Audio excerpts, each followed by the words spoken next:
Ever notice how some people don't just end relationships, they evaporate? One day they're replying with heart emojis, sending voice notes, tagging you in memes, and the next day it's like they've entered witness protection, unfollowed, unreachable, emotionally airdropped into another dimension. And maybe you've watched someone do this and thought, wow, dramatic. Or maybe, and this is where it gets uncomfortable, maybe you've done it yourself. Maybe when life gets messy, your version of peace looks suspiciously like deleting contacts and starting over like a human factory reset. But here's the thing. People who cut everyone off are not all the same. Some are protecting themselves, some are punishing others, some are drowning quietly, and some are trying to become someone new without anyone reminding them who they used to be. So let's get into the hidden psychology of people who cut everyone off and the surprising truths you might recognize in them or in yourself. Picture this. Someone gets hurt once, badly. They trusted the wrong person, opened up too much, stayed too long, forgave too often. Maybe it was a friend group that slowly turned cruel. Maybe it was a partner who taught them that closeness can become a weapon. And after that, their nervous system starts treating connection like a crime scene. So they cut people off fast, not because every person is dangerous, but because their mind has stopped waiting around to find out. This is the self-protective cutter, the one who says, I'm just done with people. But underneath that sentence is usually a quieter one. I don't feel safe anymore. Psychologically, this often comes from betrayal trauma, attachment wounds, or chronic emotional disappointment. When someone has learned that closeness leads to pain, distance starts to feel like intelligence. They confuse hypervigilance with wisdom. They tell themselves they're being selective, but sometimes they're actually being defensive. And to be fair, part of this behavior does come from survival. If your boundaries were ignored for years, cutting everyone off can feel less like overreaction and more like finally locking the door. The problem is, once your brain starts associating peace with isolation, even good people begin to feel threatening.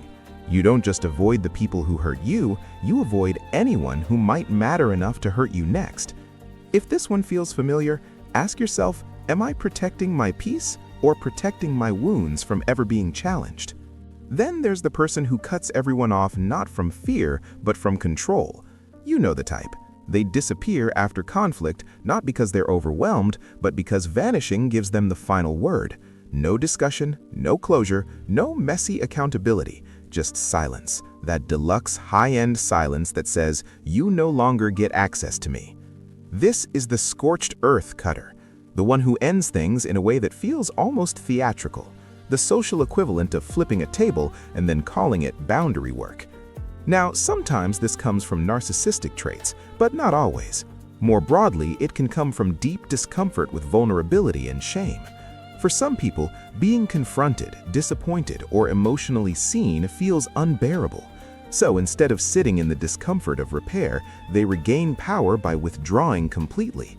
Psychologists sometimes link this to black and white thinking, what's called splitting. If you disappoint them, you're not flawed, you're finished. If the relationship gets complicated, it's not worth discussing, it's dead. In their mind, cutting people off restores order. It turns emotional ambiguity into certainty. It's harsh, but it feels clean. And that's the twist. Some people would rather destroy a connection than tolerate the helplessness of needing one. So if you know someone like this, or maybe it's you, notice how often "I'm done" shows up right where vulnerability should have begun. Another profile looks quieter from the outside. No dramatic speech, no hostile goodbye, just a slow fade. Fewer replies, less energy, less presence. Then, eventually, nothing. This is the overwhelmed cutter, the one who doesn't necessarily hate people, but feels internally flooded by them. They may love deeply and still disappear. They may care and still vanish, because to them, relationships can start to feel like an inbox they can never clear. Every message is one more thing to hold, respond to, manage, explain. This often happens in people dealing with burnout, depression, anxiety, or emotional exhaustion. The social world begins to feel too loud, too demanding, too full of invisible obligations. And because many of them are conflict avoidant, they don't say, "I'm struggling." They say nothing. They go quiet. Cutting people off becomes less about rejection and more about collapse. It's not, "I don't want you." It's, "I don't have access to myself right now." Of course, the people around them still feel abandoned because silence hurts, even when it's not meant cruelly. But understanding the psychology matters here.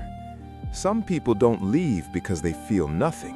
They leave because they feel too much, and they don't know how to stay connected without being consumed by it. If that one lands a little too hard, ask yourself, when I disappear, am I choosing solitude, or am I going offline because my inner world is overloaded? Then there's the reinvention cutter. This one is fascinating. Imagine someone who goes through a major shift, new city, new job, new identity, new beliefs, maybe even a new version of success. And suddenly, the people who knew them before start to feel like mirrors they don't want to look into. Old friends remember their insecurity.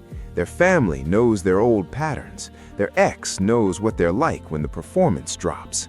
So what do? They cut everyone off and build a new life where no one has backstage access. Clean slate, fresh mythology, new season, new cast.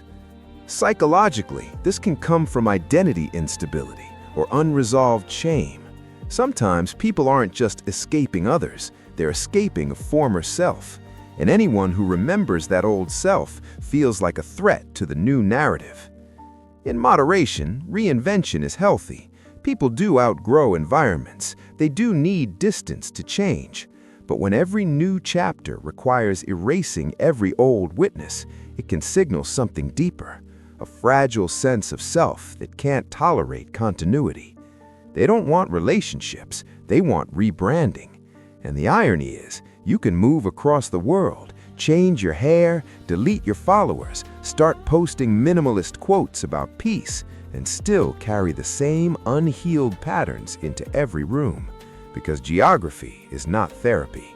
Tragic, but true. But here's the twist no one talks about enough. Sometimes cutting everyone off is not dysfunction. Sometimes it's the first healthy thing a person has ever done.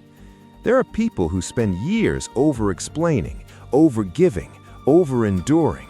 They stay in one-sided friendships, emotionally manipulative families, chaotic circles where loyalty is just another word for self-abandonment. And one day, something clicks. They stop negotiating with disrespect. They stop auditioning for love. They stop calling constant stress connection. From the outside, it can look cold. Wow, they cut everybody off. But from the inside, it can feel like oxygen. The psychology here is completely different. This isn't impulsive avoidance or power play. It's nervous system finally learning that love should not feel like endless repair work. The key difference is this: healthy distance usually comes with clarity, not chaos. It may hurt, but it doesn't feel performative. It doesn't need an audience. It doesn't slash just to wound. It simply steps away. So when you see someone cutting ties, the real question is not just what they're doing, it's why. Are they building a wall, dropping a bomb, shutting down, or finally locking a door that should have been locked years ago?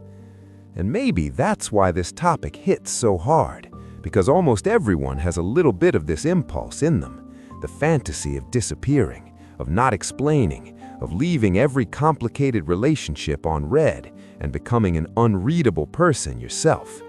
There's something seductive about it. Clean break, no mess, no vulnerability. No one can reject you if you remove yourself first. But human beings are rarely that simple. Cutting everyone off can be self-respect. It can be self-protection. It can be emotional immaturity. It can be exhaustion wearing a brave face. Sometimes it's healing.